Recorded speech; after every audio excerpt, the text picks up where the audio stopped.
You want a ball? Ball. High five. Yeah. Are you ready? Hey.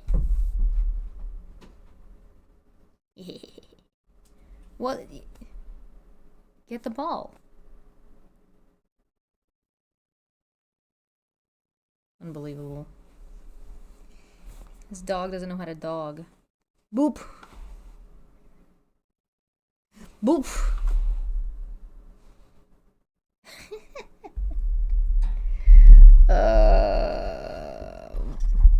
What do you mean not receiving enough video? Oh, because I'm still on the IC. No, shut up, Puck. Nobody asked. Sup? And now you're just throwing the ball at me. I don't recall approving of this. Who taught you this behavior? Where did you get this attitude from? Can't be me. Ugh. He's not satisfied with that ball because that's a new ball. Or not a new ball. It's a ball he already ripped up. What about this one? You want this one? Okay, you take that one. Hello, everybody. Welcome back to Pain, the movie. Oh, it looks like chat's a little bit off. What's going on with that? That's wacky. Hold on, let me fix that. Why did that happen? Ugh, I don't know about you guys, but I'm tired. Yesterday was very painful. I feel like it's only gonna get worse. There we go. We're on chapter 14. We're on page 470? No. No, that can't be right. Oh, maybe we are. 70? Hey, it sent me a 69. Hey, Lamau. Hey, Lamau. I think we read like 30 pages yesterday, so it must be like 480. Hey, there it is. Oh, damn. There it goes. So, yeah, we're on chapter 14, Department of Health and Human Services. Roger Severno, on page 449 in the document and page 481 in the PDF if you're following along. Are you ready to get through this? I'm not. Life is pain.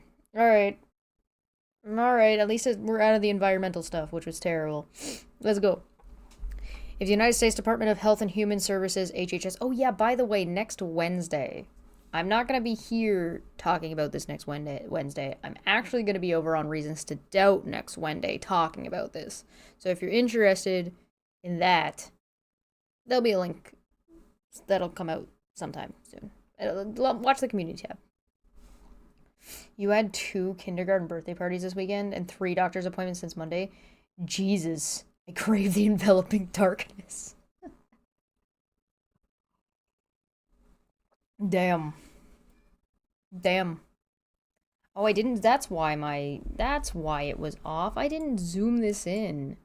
Oh, that explains everything. How do I get site settings? No. I understand why my stuff was off. Chat is so tiny. You're so small. You're just a little guy. There we go. Did I fix it? I did not fix it. 25. Ugh. Hold on, let me do it. Nope, it's not gonna work. Okay, well, you guys are just gonna be tiny today. Too bad. If the U.S. Department of Health and Human Services, HHS, were a separate country, its approximate $1.6 trillion budget would rank as the world's 5th largest national budget for good or ill. Is it the 5th largest budget still under the American military? Are you going to make that comparison for anything else? I feel like you're not. Can this document have some kind of consistency? For good or ill, HHS activities personally impact the lives of more Americans than do those of any federal agency. Under President Trump, HHS was dedicated to, oh yeah, by the way, I misplaced my Tim Pool hat, so I'm wearing Timo today. It felt like that was appropriate. Um, More than Americans do than other, blah, blah, blah. Under President Trump, HHS was dedicated to serving, quote, all Americans from conception to natural death, including those individuals and families who face ellipses, economic and social well-being challenges. What about all the people who are going to face unnatural death because you're talking about taking out the restrictions for, like, protecting people's safety through developing chemicals? No, not those people. Those people don't count. Does that count as natural death? I don't know, man. Under President Biden, the mission has shifted to, quote, promoting equity in everything we do. Guys, what do you think they think equity means? Because equity means everybody getting the help that they need, as opposed to people getting help they don't need, or people not getting enough of the help they do need. Because instead of being things just being dedicated sweepingly across the board, it's more individualized to be able to maximize both budget and the amount of help people can actually get, which is called efficiency. No? Okay.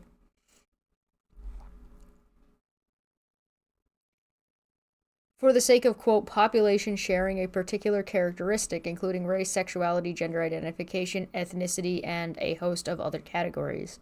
Well, yeah, why would you need to. Whatever, never mind.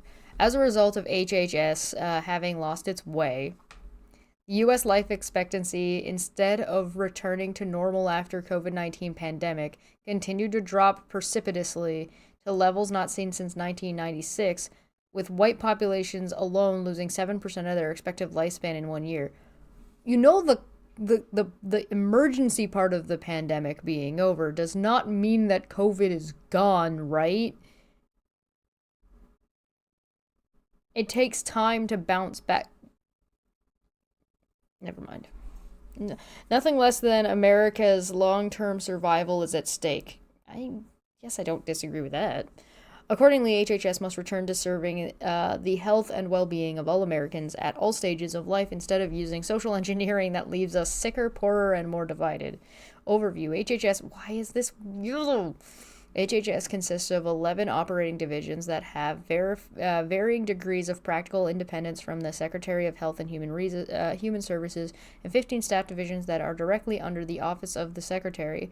This chapter recommendations are limited to those divisions that most need reform and address whenever possible 5 cross-cutting goals. Goal 1, protect life, consistency, and bodily integrity. The Secretary should pursue a robust agenda to protect the fundamental right to life, protect consensus rights, and uphold bodily integrity rooted in biological realities, not ideology. You know, bodily integrity could be interpreted as my right to an abortion, couldn't it? No?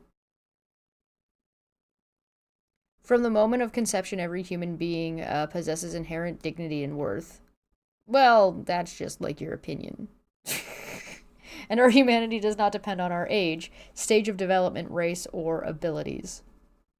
Well, that's just like your opinion. Because, like, American society certainly does not treat people equally based on those things, that's for sure. There's lots of ageism when it comes to, like, hiring practices, bodily autonomy being a thing. There's lots of racism and sexism built into the American system. So, like, I mean, that's nice pros and all, but that's not exactly the place that America's in. It's a nice goal. I mean, it is goal number one. Goal number one.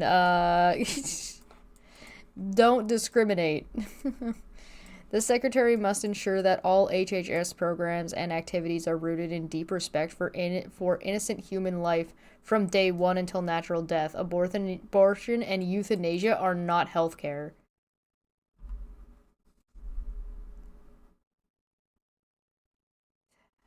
I, I thought you said integrity. Is it not? Whatever. Okay. I don't. Okay. I mean,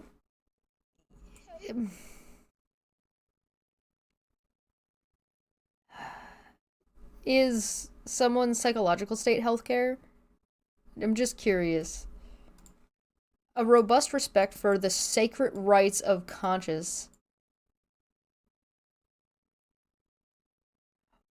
Sacred rights?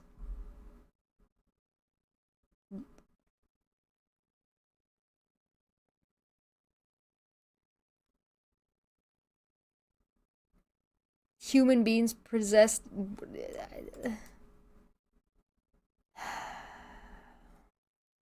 Hey, can you get your religion out of my secular document?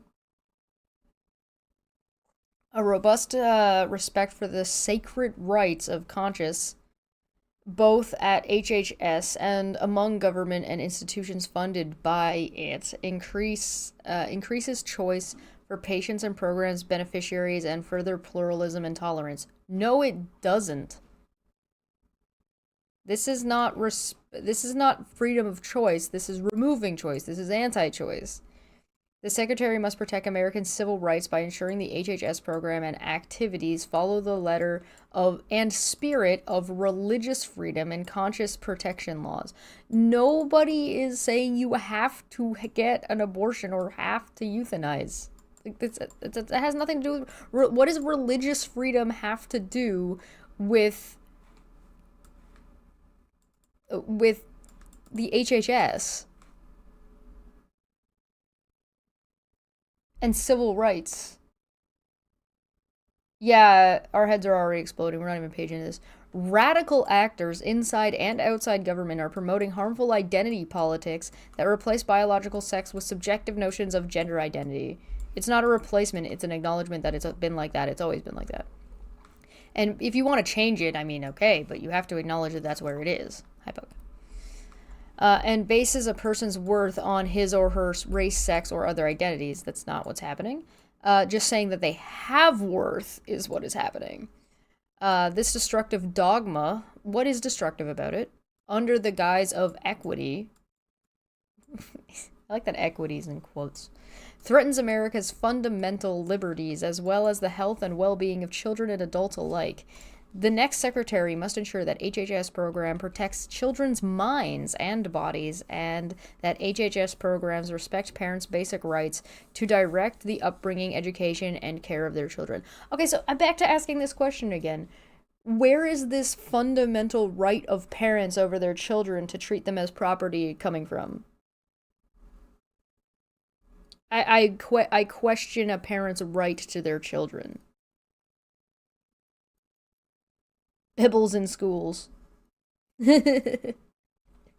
um, okay. All right, so protect children's minds, but not actually. Because you want to, shielding them from information is different than caring about and understanding a child's psychology, right? Like, we acknowledge that those are different things. Goal 2, empowering patient choices and provider autonomy. Autonomy? Not if you're women. Basic economics holds that why are you talking? Nope. No, no, no, no, no, no, no, no, no, no, no, no, no, no. Why are you starting off with that? What you're talking about? Autonomy in patient choice in healthcare, and the first words you said was basic economics. Stop it. No.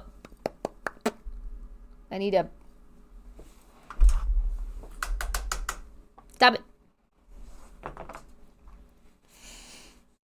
Basic economics holds that costs tend to decrease and quality and options tend to increase when there is a robust and free competition in the provision of goods and services. Tends, not always. And you want to know one of the factors that tends to make it not always the case? When those things are a necessity. So, for example, the price of chips tends to go down when there's lots of chips available and there is a surplus of product, and then having more choices tends to develop to draw your attention to that dollar in a free economics, like in a free market society. What insulin people have to buy regardless of how much there is or is not, so the price tends to go up and there tends to be less options because nobody in a free market has to spend any money to develop anything new because the thing is required as opposed to something that you don't have to have and just want to have. So as soon as you make something a necessity, it gets thrown out the fucking I'm an artist. I do art. And I talk about shit.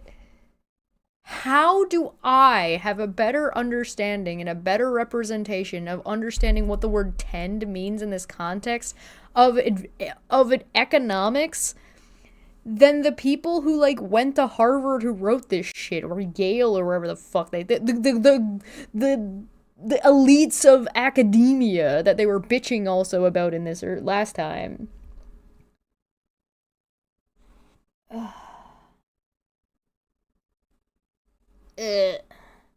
Yeah, Todd, I hear you. I see you.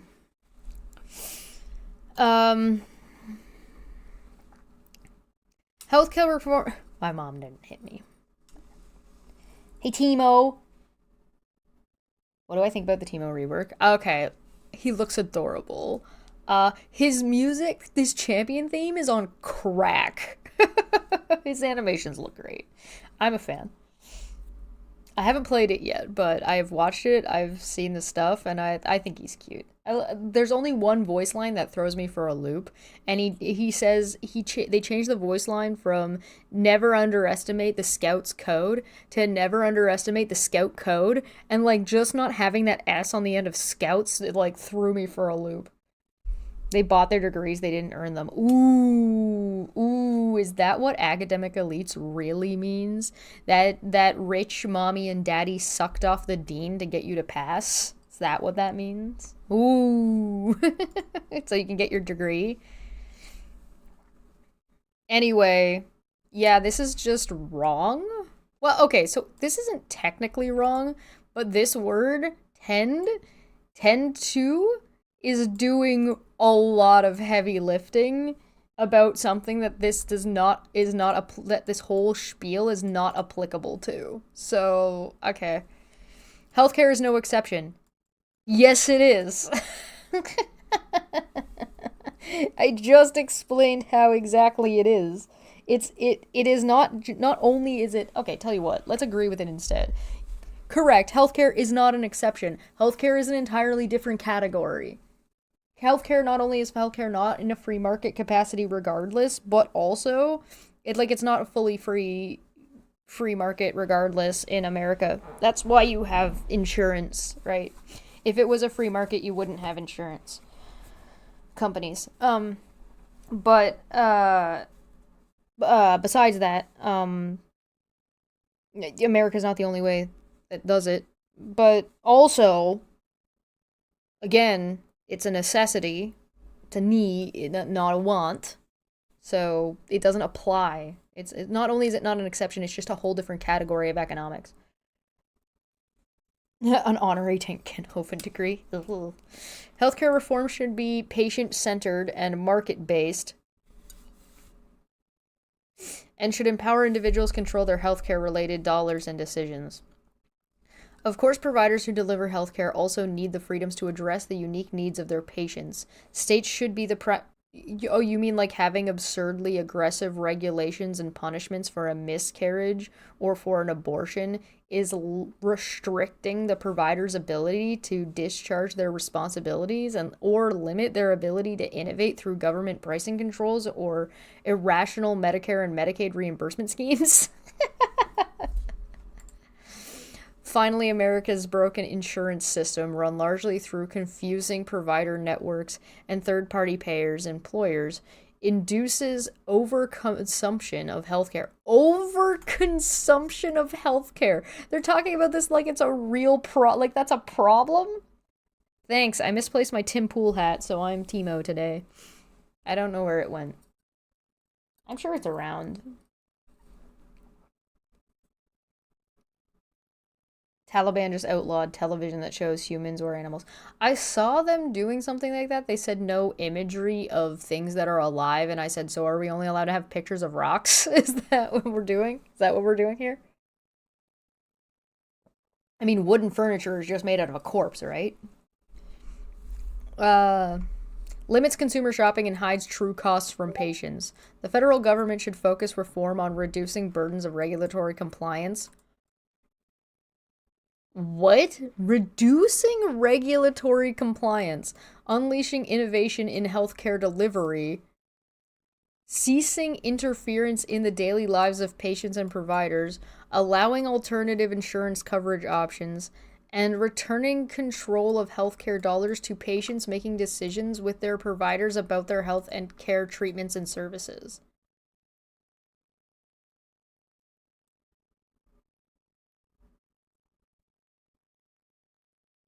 That's funny, Alicia.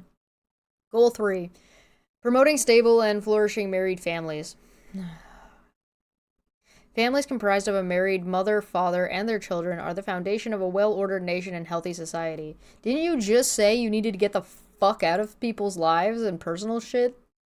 Hold on, let me the Republican governments. Let me just shove my big dick on top of your family. Big brother, what are you doing, step bro? Unfortunately, family policies and programs under President Biden's HHS are fraught with agenda items focusing on LGBTQ plus equity, subsidizing single motherhood, disincentivizing work, and penalizing marriages. Bitch, where? These policies should be repealed and replaced by policies that support the formation of stable married nuclear families. Ah, yes. The new age nuclear family. They've definitely made America very, very strong. That's why America is currently in the system that they're, like, in the situation they're in, right? Uh, Working fathers are essential to the well being and development of their children. Why? Why? Why do either parent have to be working? Is it because they need money to provide for their family? Because if the only reason is money, then working is only is relative. It being essential is again relative. So I disagree. Parents being able to provide for their children is important, but how they get there and how they're able to do it shouldn't matter to the government. But the United States has experienced a crisis of fatherlessness. And that crisis of fatherlessness that is ruining our children's future. uh... and because they need slaves, right? We need wage cucks. In the overwhelming number of cases, fathers insulate children from physical and sexual abuse. Sorry, hold on, excuse me for 1 second. Um, Bop, bop. I'm gonna, um, excuse me? Huh? It's like, okay. Yeah, right. Sure. Financial difficulty or poverty, incarceration, teen pregnancy, poor educational outcomes, high school failure, and a host of behavioral and psychological problems. It really is that I don't think that's true. I think that's fake news. That sounds like bullshit to me. DM, I would like to rage. That's so funny. Oh boy. Oh boy, oh boy, oh. That's a big dip into nonsense land if I ever did see it. That's gonna need a whole episode on its own. Can somebody please screen cap this? Oh, duh boy. By contrast, homes with non-related boyfriends. Why is boyfriends in quotes? Oh no. You know what? Hold on. You know what? This lives here now. This lives here now. This whoops.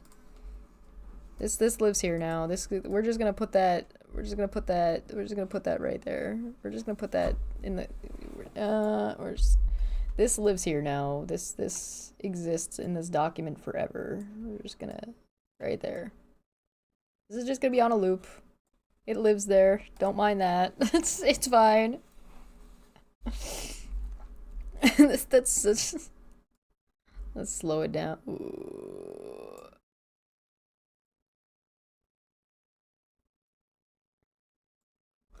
Homes with non-related boyfriends present are among the most dangerous place for a child to be.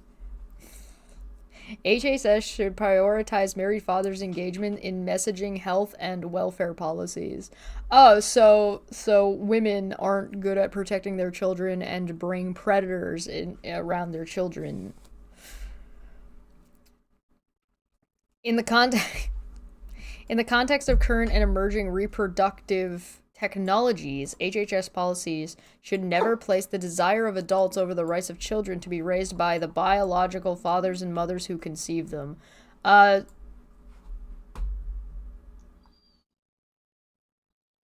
Yeah, Puck's upset about this too. Yeah, I know, buddy. Stop throwing the ball at me. You've got 2 balls. He's just throwing them at me.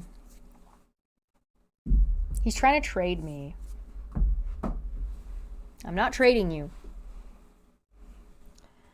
In cases involving biological parents who are found by a court to be unfit because of abuse or neglect, the process of adoption should be speedy, certain, and supported generously by HHS. I mean, okay, so instead of starting to impose shit, do that first. Then you can start imposing shit. If, it makes sense to do so, but I don't think it does. On the other hand,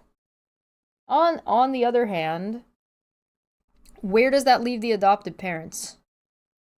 Because if you look at what this says, it says that the context of the current and emergent reproductive technology, HHS policy should never place the desire of adults over the rights of children to be raised by their biological fathers and mothers who conceived them.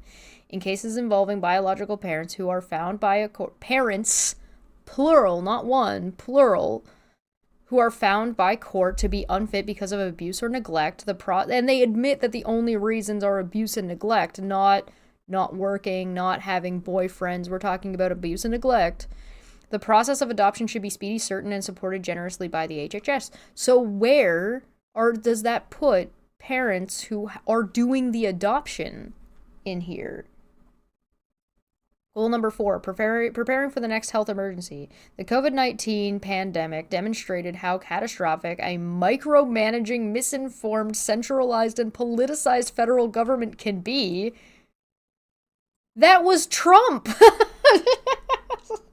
What? Basic human rights, medical choice, and doctor-patient relationship were trampled without scientific justification for extended periods of time. No! Excess deaths not due to COVID-19 skyrocketed because of forced lockdowns, isolation, vaccine-related mass firings, and colossal disruptions to the economy and daily rhythms of life.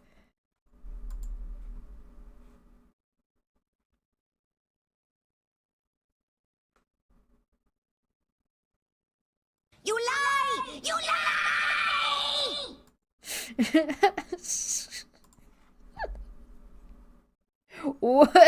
What the fuck? This guy is unfucking believable. No, you know what? I got one. No. That is not what happened.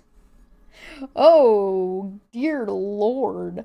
This is gonna make, oh my god, if this goes through and another pandemic goes around, America's fucked. You thought America was fucked last time. They're more royally fucked. Jesus Christ. Not to mention relatives that have custody of kids like grandkids, nephews, or nieces. Yeah, all biological. The federal government's public health apparatus has lost the public's trust. Gee, how did that happen? Before the next national public health emergency, this apparatus must be fundamentally restructured to ensure a transparent, scientifically grounded, and more nimble, efficient, transparent, and targeted response that respects the unique needs and input of patient populations and providers. So everything that Trump didn't do when he was advised to do so. Got it. Every one of the overreaching policies during the pandemic, from lockdown to school closures to mask and vaccine mandates or passports, received its supposed legal justification from the state of emergency declared and renewed by the HHS secretary, tellingly, however, the threshold for what constitutes a public health emergency, how many cases, hospitalizations, deaths, etc., was never defined.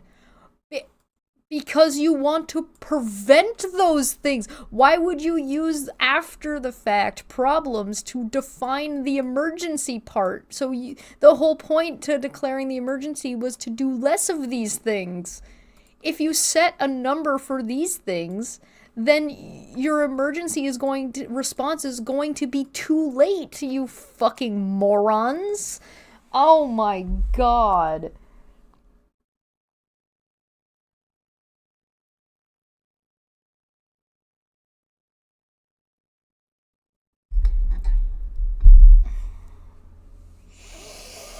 I don't think I'm going to be able to do this one, guys. I don't think I'm going to get through this in one go. Not after yesterday.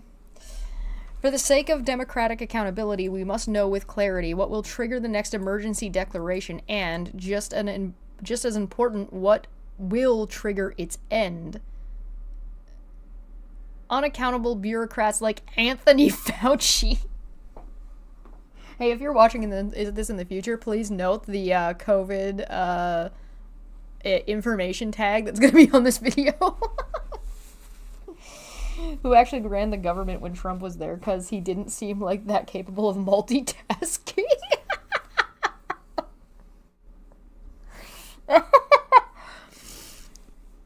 Should never again have such broad unchecked power to issue health guidelines.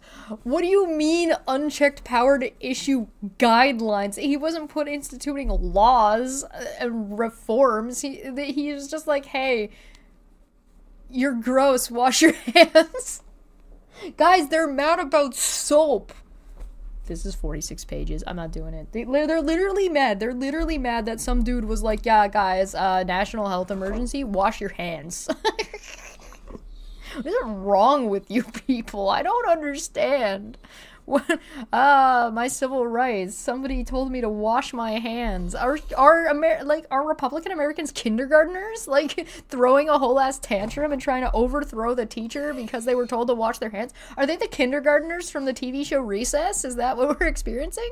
Is that what's happening? Okay. Alright. Okay.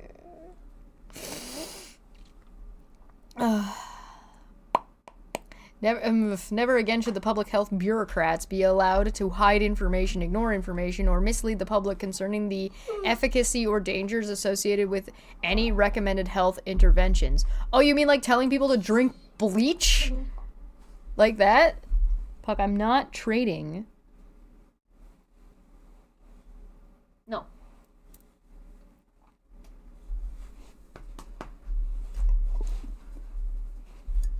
No. It's mine. You have your own food. They were the same with masks. My rights to infect everyone. Trump is your right to get sick, so there. Hi, my unfinished journey. Welcome to this shit show. Fucking driving me goddamn crazy. So, okay, I kind of agree with this. That public health bureaucrats or anybody in a position of power in the government of the United States or in Canada, because I would apply this anywhere, any government who hides information, ignores information, and misleads the public concerning the efficiency or dangers associated with any recommended health interventions should be held accountable for manslaughter of anybody who died due to the recommendation of those things. So, for example, injecting bleach, looking at the sun, what was the other one? The horse injector things? That shit? So yeah, for example, Marjorie Taylor Greene should be held responsible for all the deaths that she caused as per the misinformation she put out. So like saying that the pandemic isn't real and causing people to die because of that, both directly and indirectly, because more people ended up filling up the hospital, so more people ended up dying. So yes, I believe that those people should be held accountable, and I believe that they should be, I believe that politicians should be held to a higher standard of not fucking lying all the time, regardless. Yeah, that's shit. Because they believe it may lead to hesitancy on the part of the public. I don't care what their reasoning is. Their justification is irrelevant. Boop. The only way to restore public trust in HHS is... I haven't... Look, I have food. I have not even opened the food. I have dog.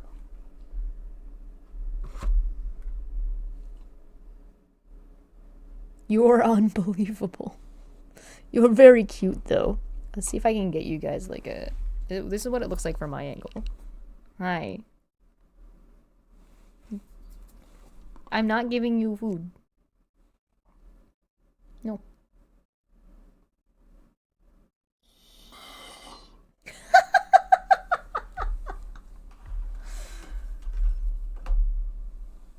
Puck, you are unreasonable. Mwah. I'm still not giving it to you. Too bad. Yeah, the horse dewormer. Yeah.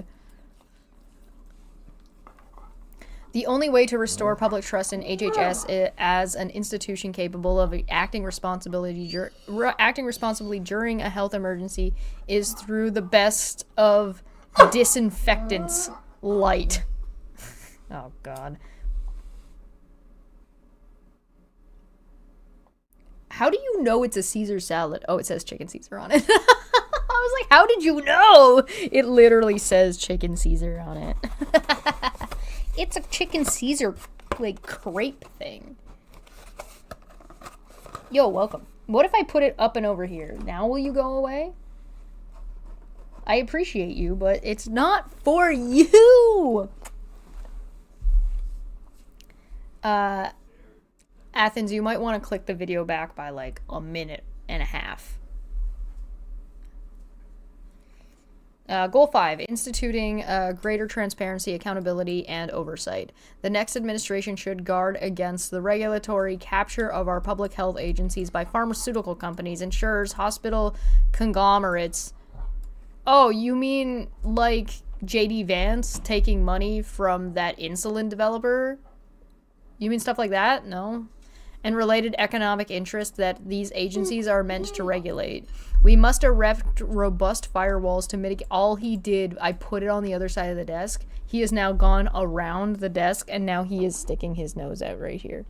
I don't know if you can see him. You see that little nose? Hi, Puck. You gonna see? Come here. You gonna see your nose? Boop, boop, boop. Nope. Now he's bonking his head on the other side of the desk. Oh my god! I mean, I don't want to read this today anyway. I don't want to dox myself by saying I have chicken Caesar salad. Oh man. The next administration should guard blah blah blah blah blah blah blah. We must erect robust firewalls to mitigate these obvious financial conflicts of interest. All national institutes of health, centers for disease control and prevention, and Food and Drug Administration regulators should be entirely free from proverbial biopharmaceutical funding. In this realm, public-private partnerships is a euphemism for agency capture, a thin veneer for corporatism. Oh, now you care about that. Puck. I am going to kick you out of the room. You're being unreasonable. I haven't even touched the food yet. You can't eat chicken anyway. You're allergic. Go lay down. Go lay down. Go. Go. Go. Go. Go lay down. Lay down.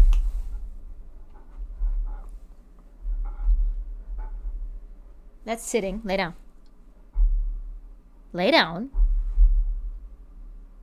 Thank you. Funding for agencies and individual governments' researchers must come directly from the government with robust congressional oversight.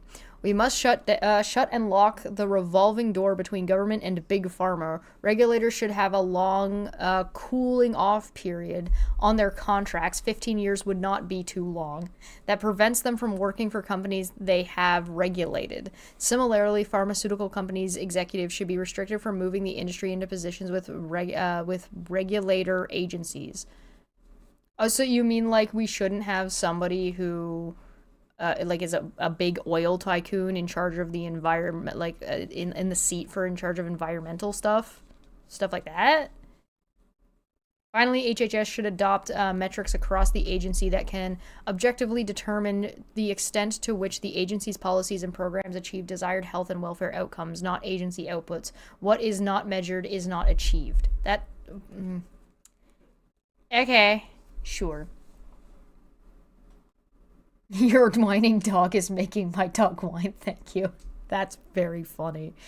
Centers for Disease Control and Prevention, CDC. COVID and structural reform. COVID-19 exposed the Center of Disease Control and Prevention, CDC, as perhaps the most incompetent and arrogant agency in the federal government. Huh? CDC continually misjudged COVID-19 from its lethality, transmissibility, and origins to treatments. When did that happen? We were told masks were not needed, then they were made mandatory. CDC botched the development of COVID tests when they were needed most. When it was too late, we were told... Was there not a plan put in by the Obama administration that Trump dismantled right before the pandemic? When it was too late, we were told to put our lives on hold for, quote, 2 weeks to flatten the curve. That turned into 2 years of interference and restrictions on the smallest details of our lives. Oh my God. Congress should ensure that CDC's legal authorities are clearly defined and limited to prevent a resurgence of any such arbitrary vacillating exercise of power.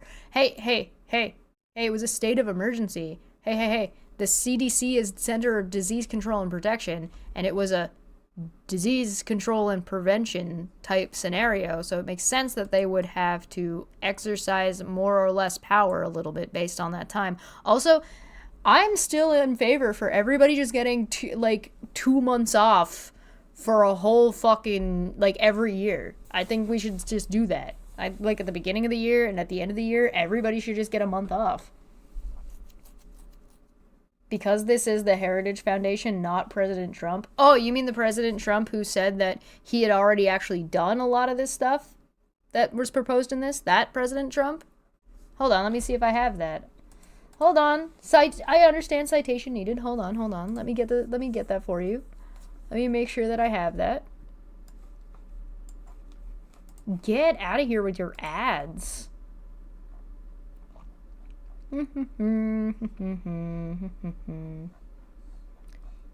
One moment.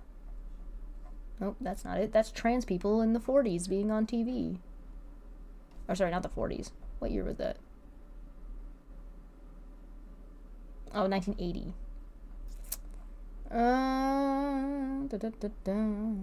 Let's see. Uno momento.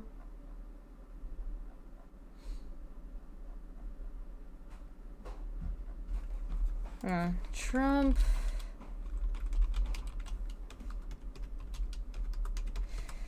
In 2018, Trump tweeted.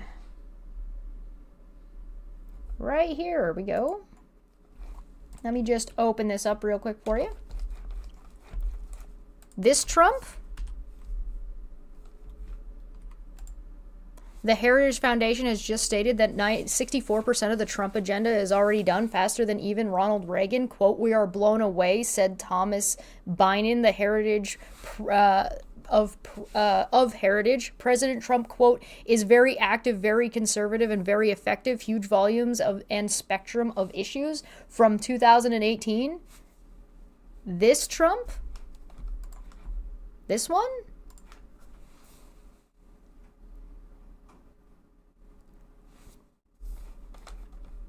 No?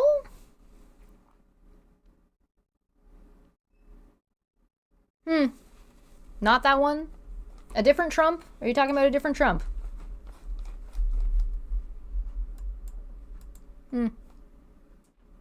Or is it just like all of the training videos related to the Heritage Foundation is that not that one? You want another one? Hold on, I got another one for you. You want another one? Go, hold on one second. Let me go get that for you. Oh, uno momento. Let me just grab my bookmarks here. Get out of here, Grok.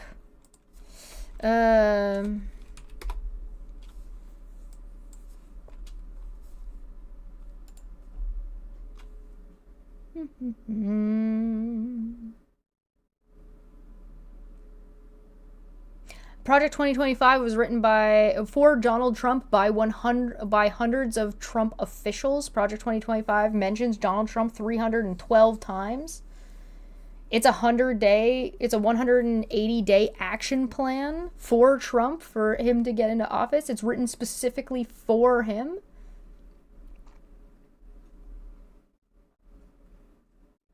Let's see if I can find it. Here we go. Where is he?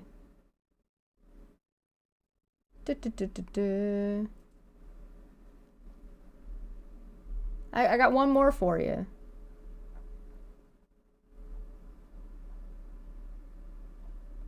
Oh my god, it's gonna be faster if I just look up that guy's Twitter. Hold on. He's got a good video about it. See if I can find him.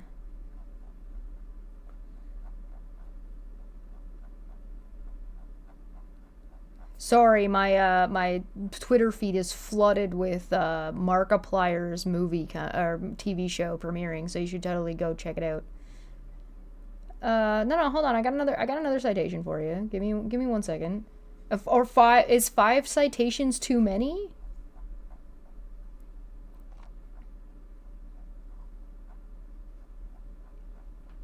How many is too many?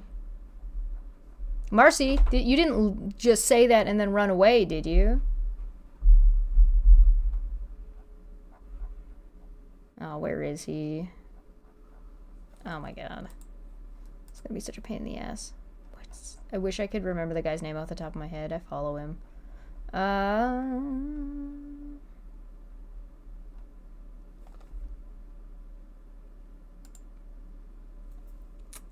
Walter Masterson, that's his name. Let's just search that.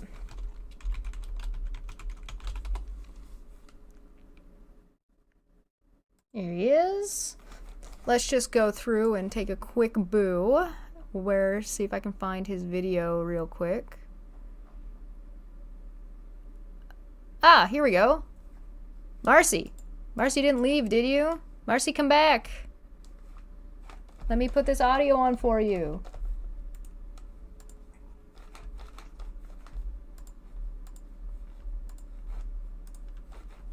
I promise you're gonna like it. So Trump said he's never heard of Project 2025, but then he tweets out that he's almost done implementing the Project 2025. But then he tweets out that he's almost done implementing the entire wish list of the authors of Project 2025.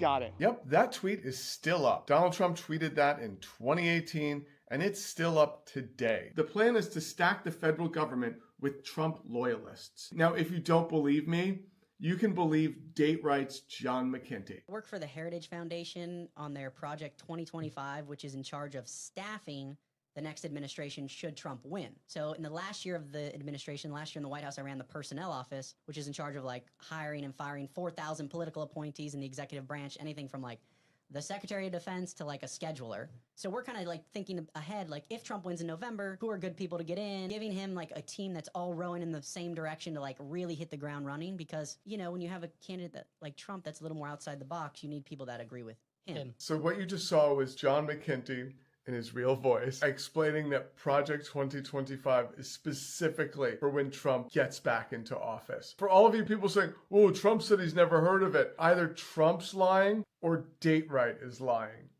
You decide, America. So Trump's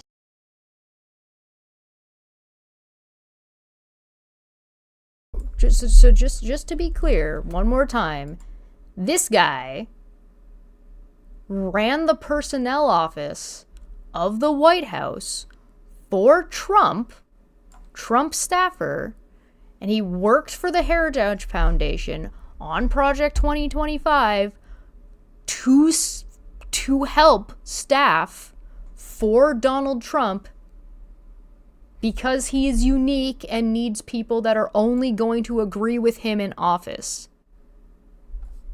Marcy, are you willing? Do you have the capacity to admit that you are incorrect? That Project 2025 is absolutely inherently tied to Trump. Also, maybe,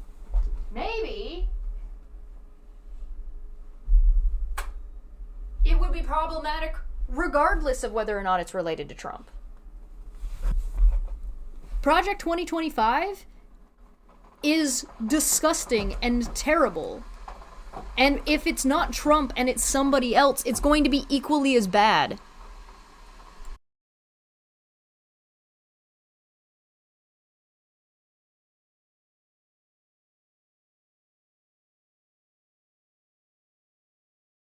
Don't tell me you ran away after me pulling up 5 citations. I don't make shit up, girl. Come on. You've watched me. You know that I don't.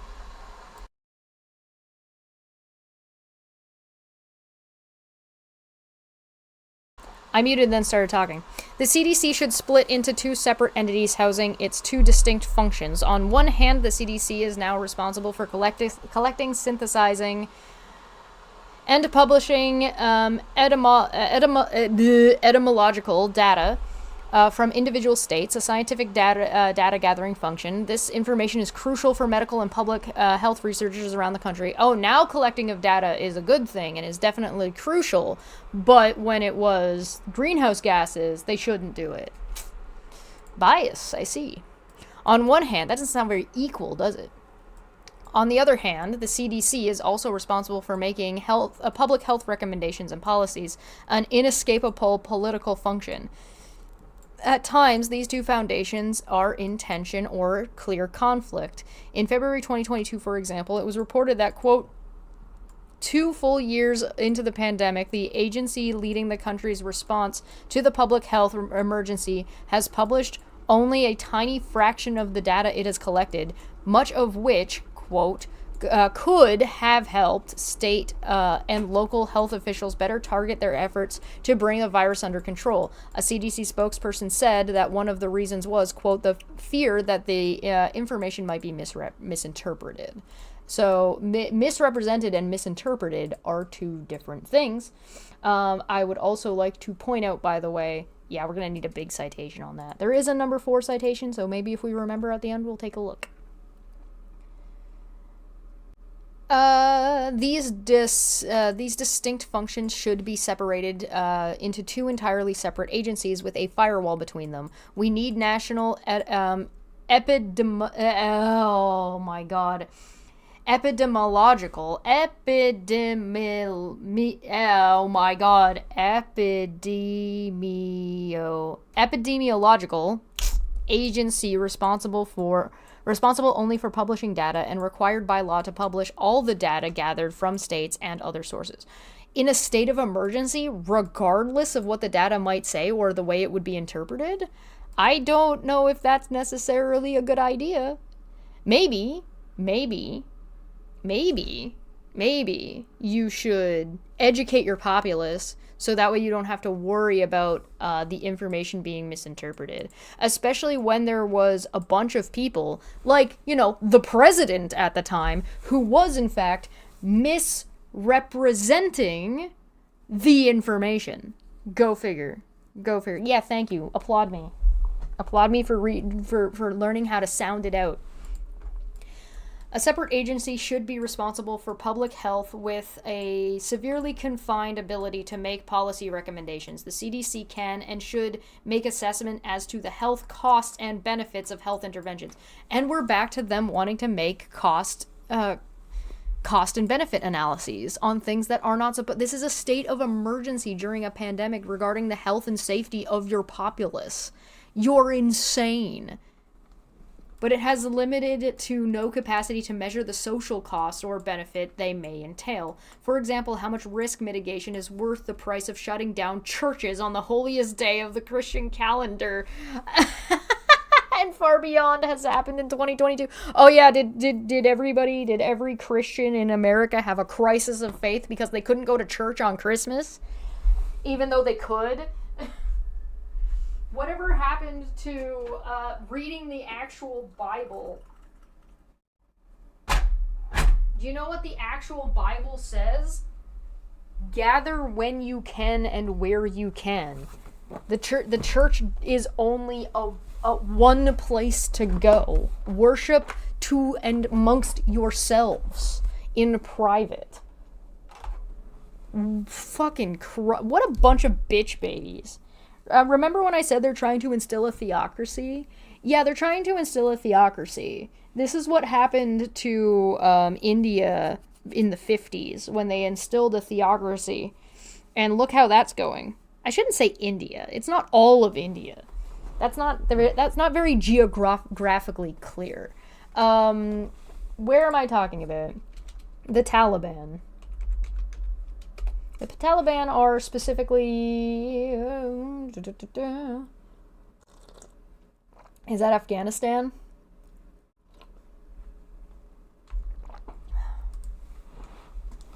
All I'm saying is that installing a theocracy doesn't go well for a lot of people inside of that theocracy. What is the proper balance of lives saved versus soul saves? Oh, shut the fuck up. Oh, shut the fuck up. That's insanity. This is insane. What the fuck? What the actual fuck? The CDC has no business making such inherently political and often unconstitutional assessments. I'm sorry, but your soul is not constitutional. Assessment should be required by law to stay in its lane. Ooh. Yeah, I would love for you to provide with me, please, Heritage Foundation. Could you please provide me the data on how many souls were lost during the 2020 pandemic? I would love to see a graph. I would love to see how you measured that. You arrogant pricks. The CDC's initial COVID-19 testing failures were largely the result of the agency prioritizing its own development and production of tests using its internal staff and facilities. The private sector is much better positioned to tackle challenges inherent in developing and manufacturing novel products. Novel products? As illustrated by the relative success of the alternative approach to facilitate the development of COVID-19 vaccines and therapeutics by private companies was adopted by the Food and Drug Administration, the FDA. You know there was more than just America, right? And you could look at see what other companies do and what other countries do and be like, hey, what did they do? Yeah, theocratic dictatorship, yes. When it comes to testing, the CDC's role... You know, they said this like everybody missed out on Christmas, as if a lot of churches didn't have streamed services that you could attend at home, and as if people didn't have like ways to communicate with each other over Christmas. Like this is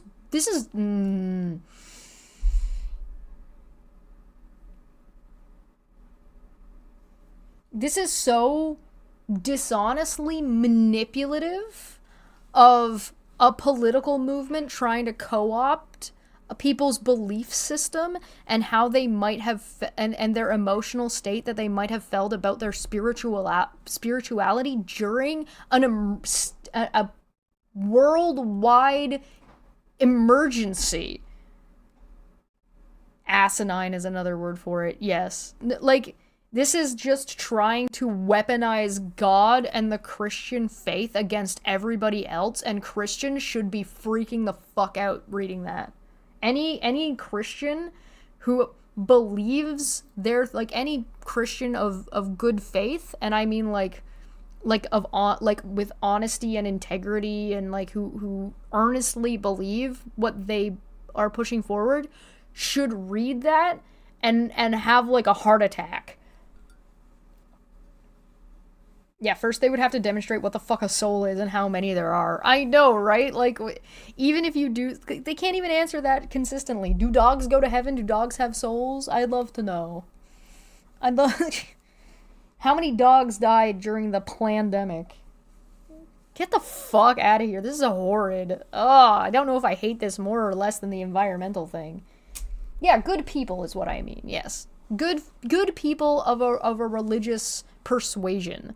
It's funny that they're also forgetting that like there's more than just Christians that had holidays during the 2 years of shutdown.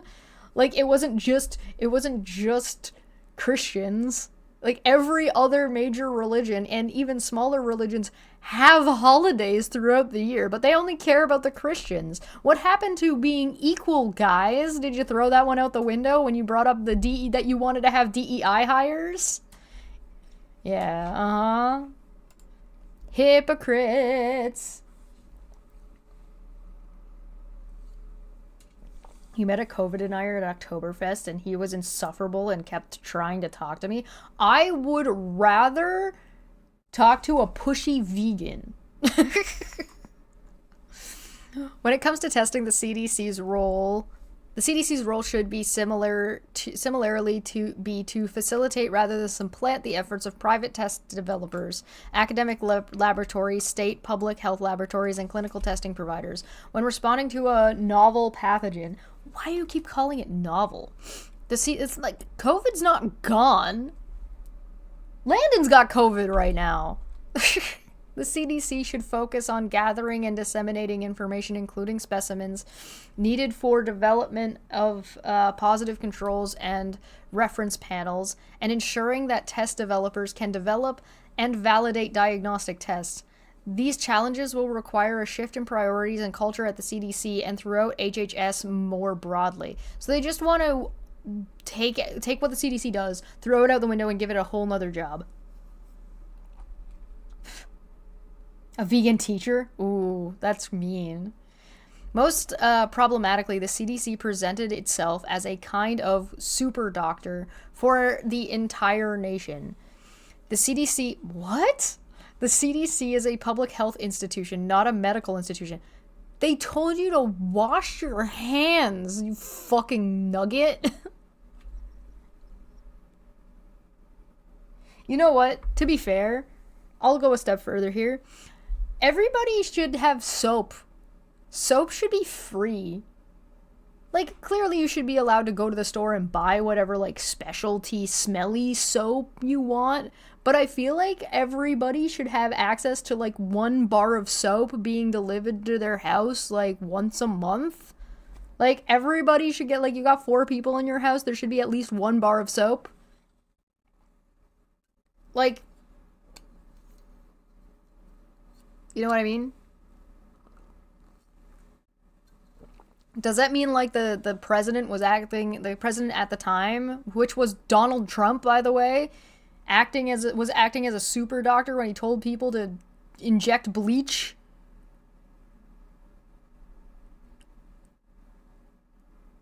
It's almost like the reason why things were, like, weird for America during the pandemic was because Trump and other bureaucrats were actively undermining the efforts of the medical groups, both within the government and outside of the government, that were trying to save people's lives, and that they had, before the pandemic even happened, dismantled the safety features that were put in ahead of time and the plans that were put in ahead of time to be prepared for something like this, and now they're trying to blame the CDC to the problem they caused?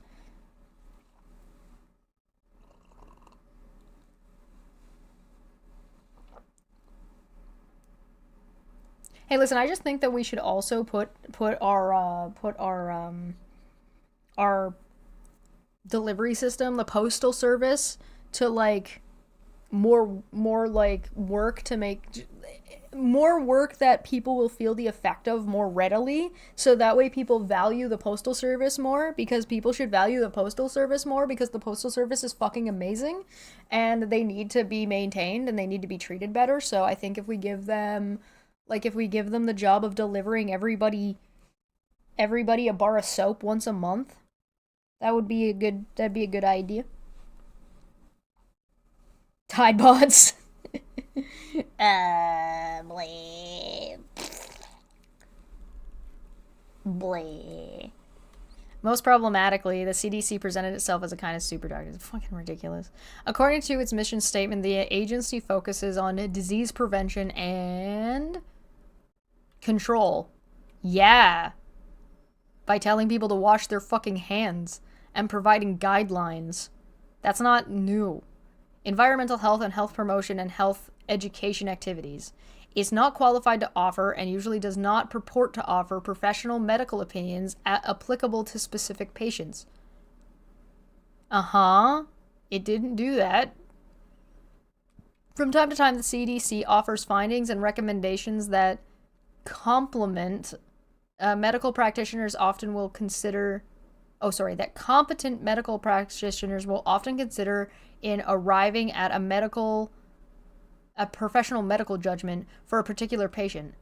That's happenstance. In this respect, CDC guidelines are analogs to guidelines from other public health associations or medical societies. They are informative, not prescriptive. If you're bitching about people telling you that you're going to be more healthy if you wash your hands, you're gross. I feel like you're just telling on yourself that you don't wash your hands. Who wrote this again? We're on page 485. Hold on a second. Hold on. I'm sorry. I have to... Who are you? I forgot your name. Roger! Do you not clean your asshole? Roger, you got smegma buildup? Roger, are you a disgusting human being? Are you just gross? Are you just fucking gross? Do you not wash your hands after you piss? Are you one of those guys who's just like, oh, I peed, so I jiggled, so I don't have to wash my hands? Wash your damn hands, you fucking nasty ass. What the fuck? Ick. Ick. Blech. Disgusting. Of course, this was written by a man. I'm just kidding. It's probably, there's probably women involved. There's a girl in your Spanish class who owned a tanning bed at home. She was always orange. Ew! Ew! Brown crop forbidden. Ew!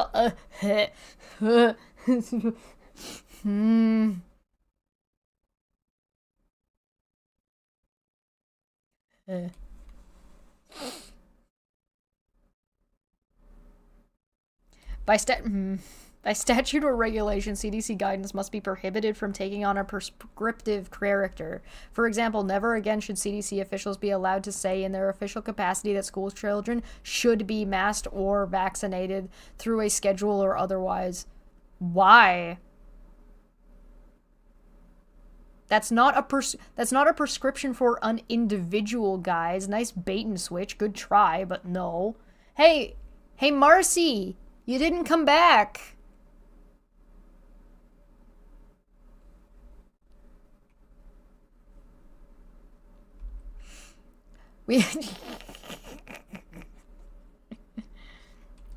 Or prohibited from learning in a school building. Such decisions should be left to parents and medical providers. No, it shouldn't be left to parents. And how are you...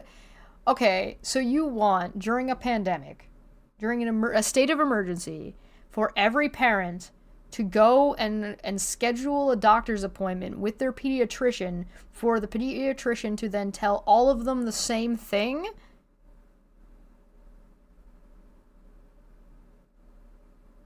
What the fuck?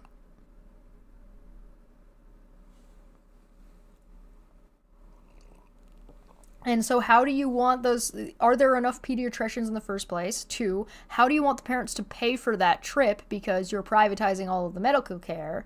So you want them to pay for it when their taxpayer dollars are already paying for the research and information to be provided to them by the CDC. And how are you going to deal with that burden that the pediatricians are going to have to carry?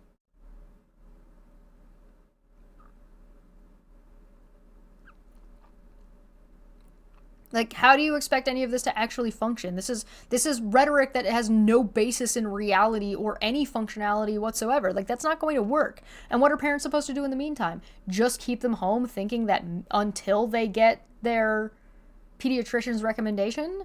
Or do they keep sending them to school until they get their pediatrician's recommendation? Because you're putting the parents in a really bad catch-22 where they don't have the information yet and can't get the information that they're paying for with their tax dollars.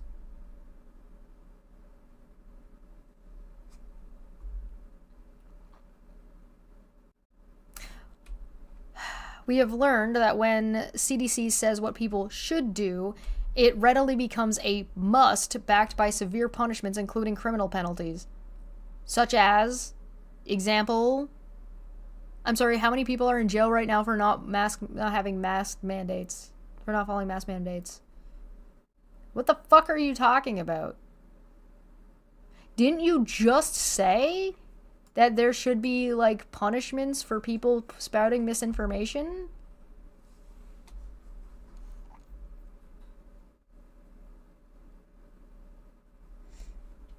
Ew. Sounds oddly reminiscent of a rumor that Trump said in Art of the Deal that he didn't wash his hands after peeing as a gamesmanship trick. Ew. His pee touched you. He owns you now. Ew.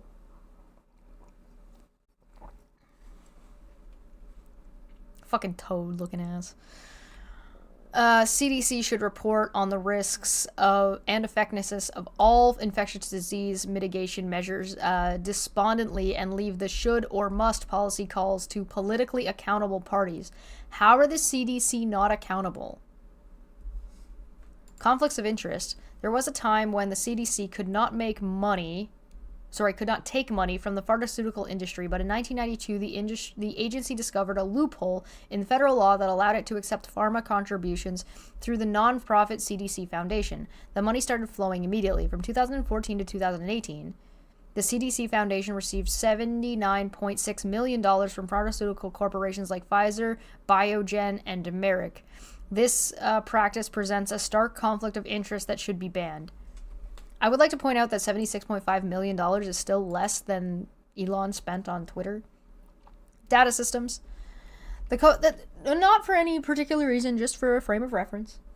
Data systems. The COVID-19 pandemic has revealed the disastrous public health consequences of the CDC's failure to follow multiple congressional mandates to modernize its data infrastructure. Current reporting methods are burdensome for frontline medical workers, yet they result only in fragmented data that are not available in real time or usable across the system. Well, why is that the CDC's fault? Should not the burden of their reporting systems and their computers be on the industry? No?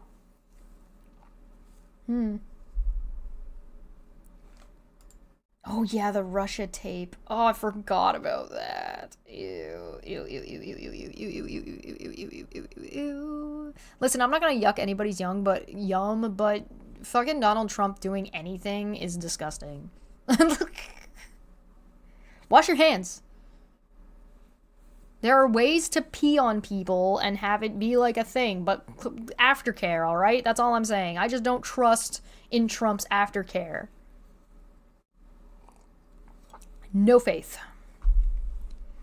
Current reporting methods, blah, blah, blah. Congress should require HHS to prioritize the electronic collection and dissemination of robust privacy-protected data that better leverages existing systems while reducing burdens on clinicians.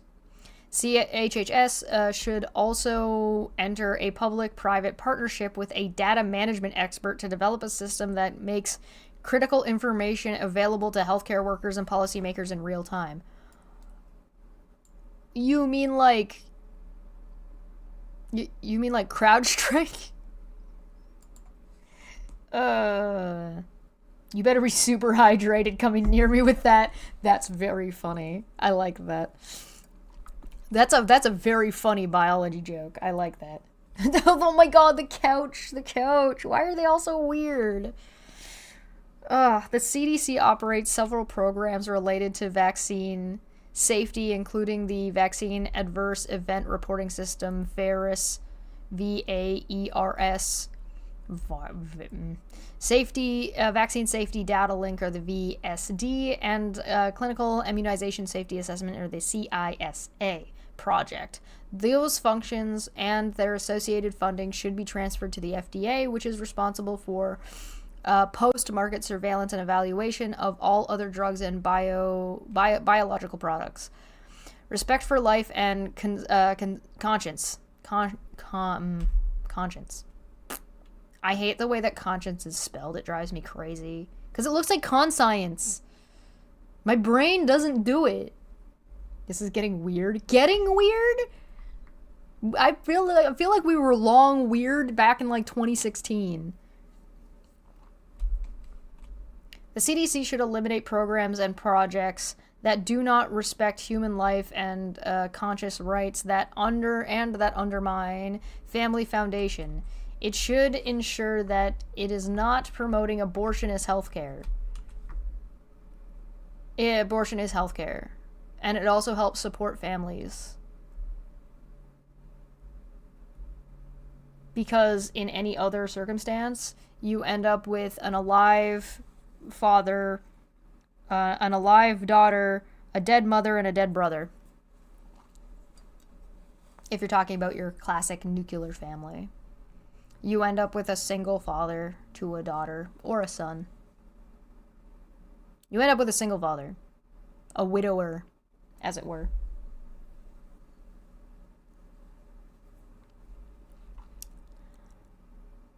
Well, also side note about that thing that I mentioned earlier about biological families. What about a step parent? Or, hear me out, parents are bad, lose access to children, children get adopted, 5 years goes by, parents apply to have their child returned to them. Then what?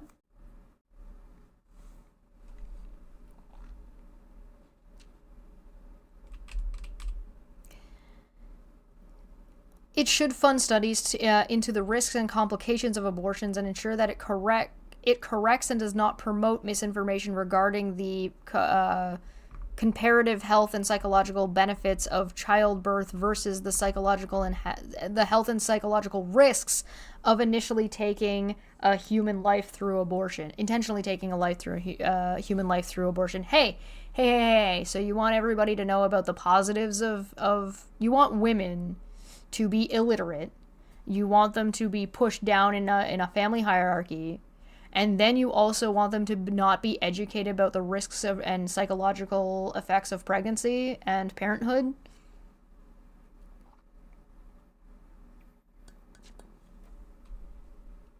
The CDC... Sorry, I just read Just Cruisin's comment and I'm like, what are you into? The CDC oversaw and funded... again, this is up for debate. Where life starts is not a scientifically defined state, so that's up for debate.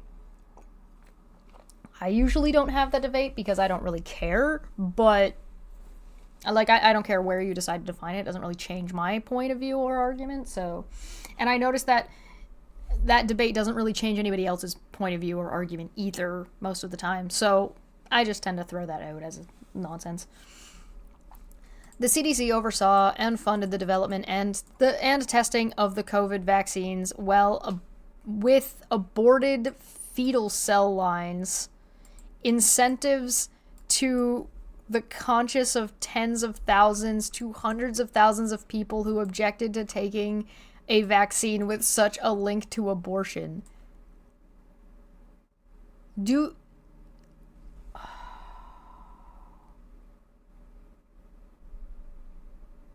Are you talking about stem cells? Unbelievable. So have they said that what they're going to do with all the abandoned babies? No, they haven't. As evidenced by litigation across the country, it is likely that thousands were fired unjustly because of the exercise of their conscience or faith on this question, which should have been avoided with a modicum of concern for this issue from the CDC. Bro, priorities. The lives of hundreds of thousands of Americans versus an uneducated trucker being a jackass. Having a job. I'm sorry, it's not your right to have a job either. Sorry. They're not required to hire you. How come the free market is allowed to work things there, but not allowed there, but allowed in other places? And no offense to any truckers with a brain, by the way. I know you're out there. I only use the truckers as an example because they were a little bit prolific in Canada.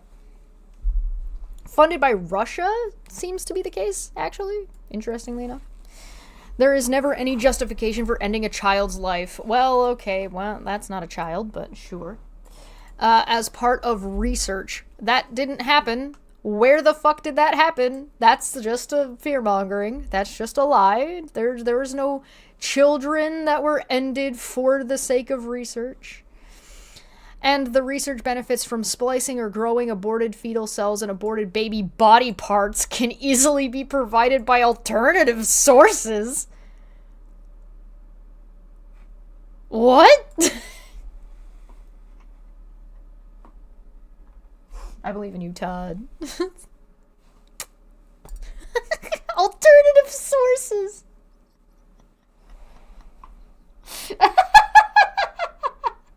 Journey. All such research should be prohibited as a matter of law and policy. Can these people express more that they have no idea about what they're talking about, and these are just rhetorical talking points with zero understanding or care about the actual truth of the matter? CDC should update its public messaging about the unsurpassed effectiveness of modern fertility awareness-based methods, FABMS, FABM, small s, of family planning, and stop publishing communications that conflate such methods with long eclipsed rhythm or calendar methods. What? Yeah, okay, so like I said, they want to keep women uneducated about their own bodies. CDC should fund studies exploring the evidence-based methods used of cutting-edge fertility awareness.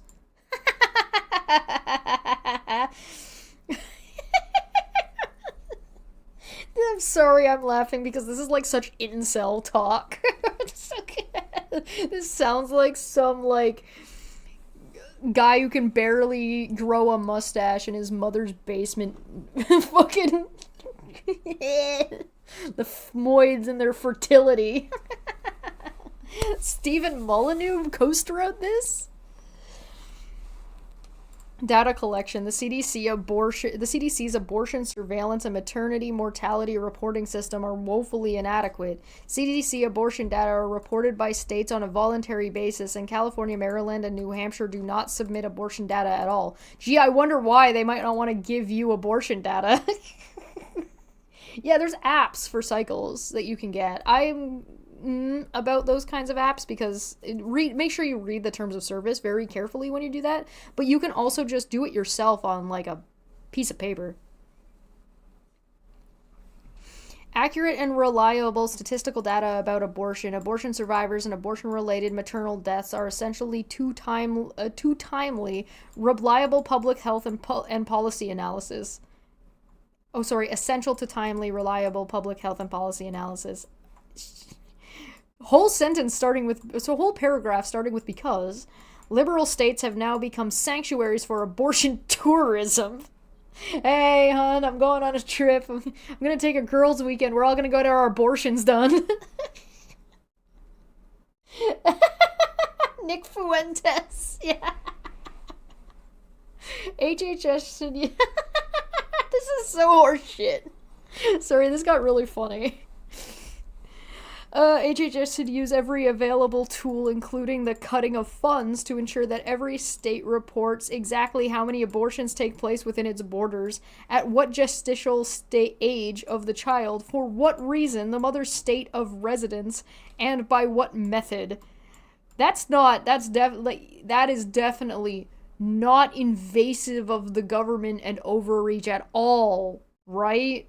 Which is something that the Republicans said that they want. They don't want government overreach. They want smaller government. And now they're like, tell me everything about you and all of your medical information.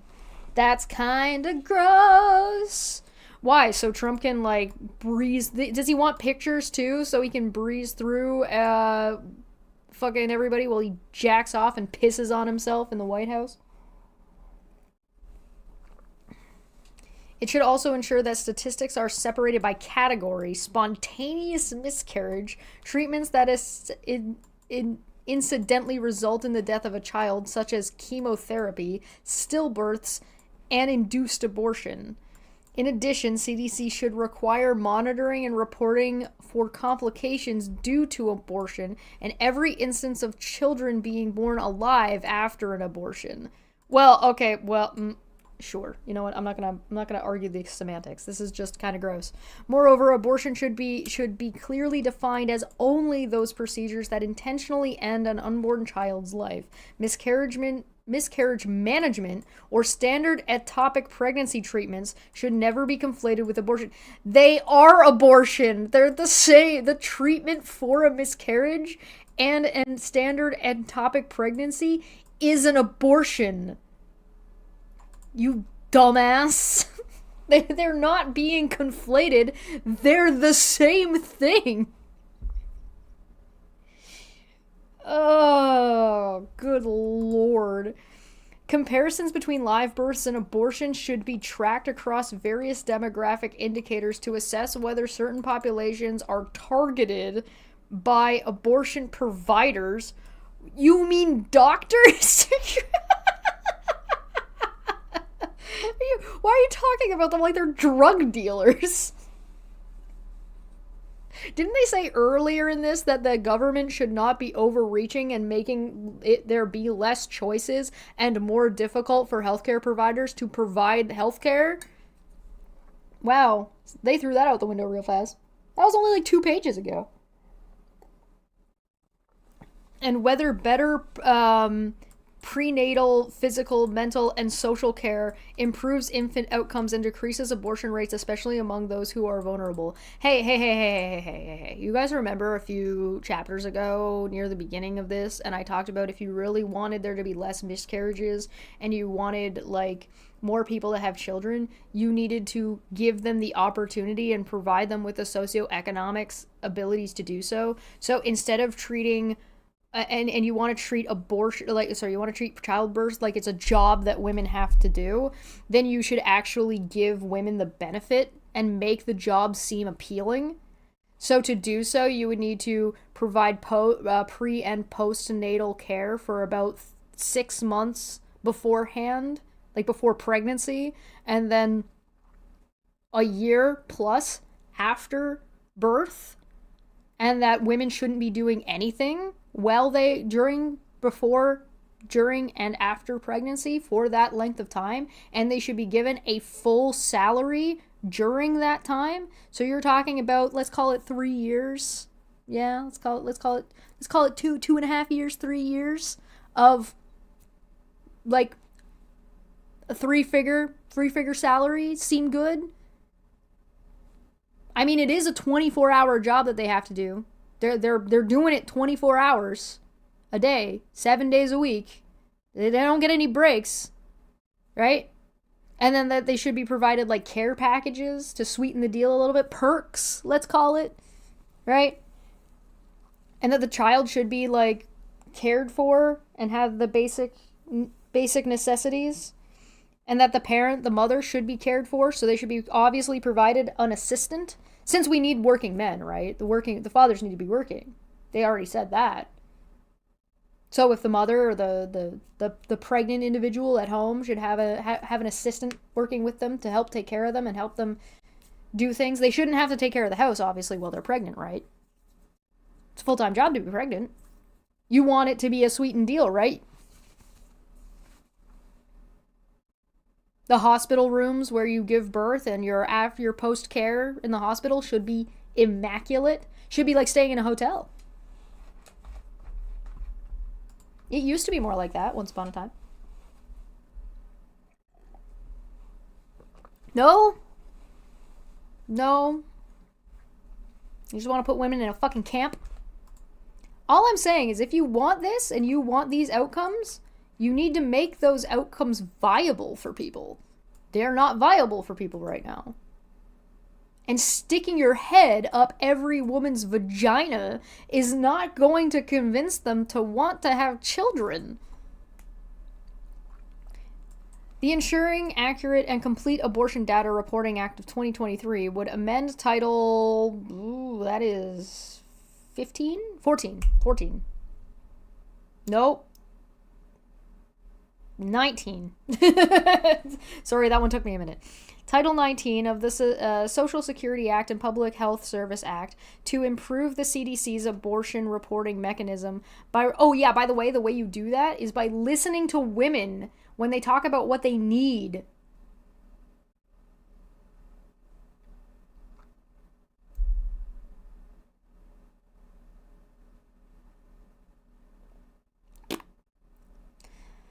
And so when women are talking about their trauma of childbirth, you should listen to them.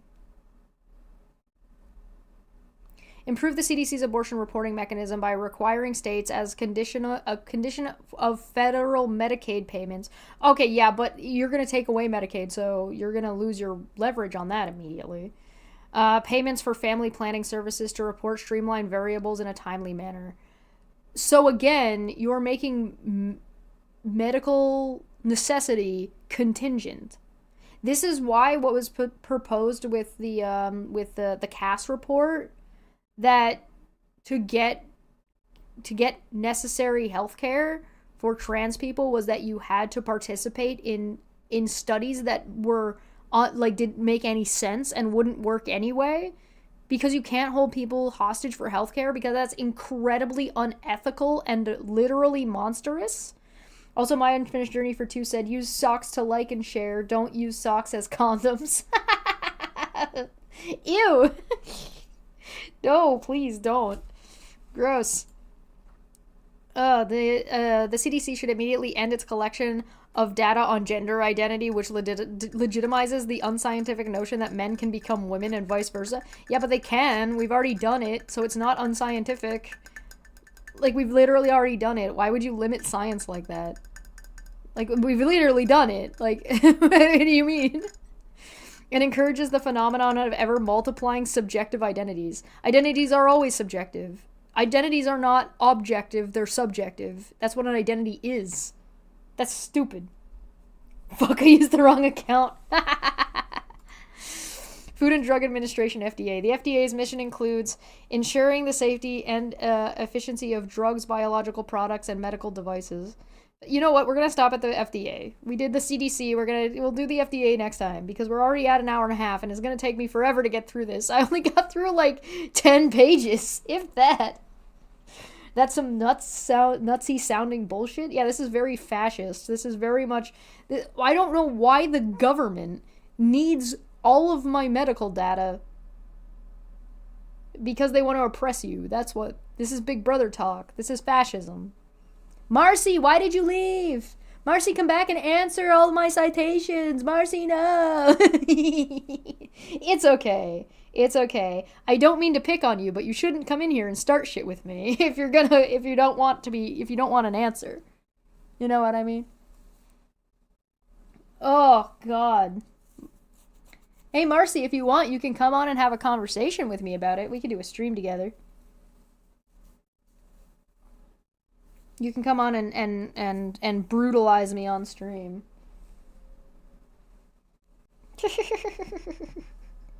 Alright. We're gonna stop there. I'm gonna go play Mert Mart over on Twitch. The store usually opens at 4, but I'm gonna open it at 2:30 today. I'm gonna get a snack. I'm gonna eat my chicken sneezer. And then I'm gonna play Mert Mart. We're gonna open the store early today. Let's fucking go. And hopefully I'm gonna be able to do some art today. Maybe. We'll see. I've taken a little bit of a break just to let my arm heal, but, you know, we're good. Alright. I'm getting out of here. We'll be back with more of this shit. Tomorrow is JD Vance. We're gonna keep going through the JD Vance dossier tomorrow. So, I'll see you later for that, and this week's Dumbfuck Friday is gonna be pretty hilarious. So, join us for that. Have a good day. Bye. Where's my thing? There's my thing. Go, thing! What you just said is one of the most insanely idiotic things I have ever heard. At no point in your rambling, incoherent response were you even close to anything that could be considered a rational thought. Everyone in this room is now dumber for having listened to it. God have mercy on your soul.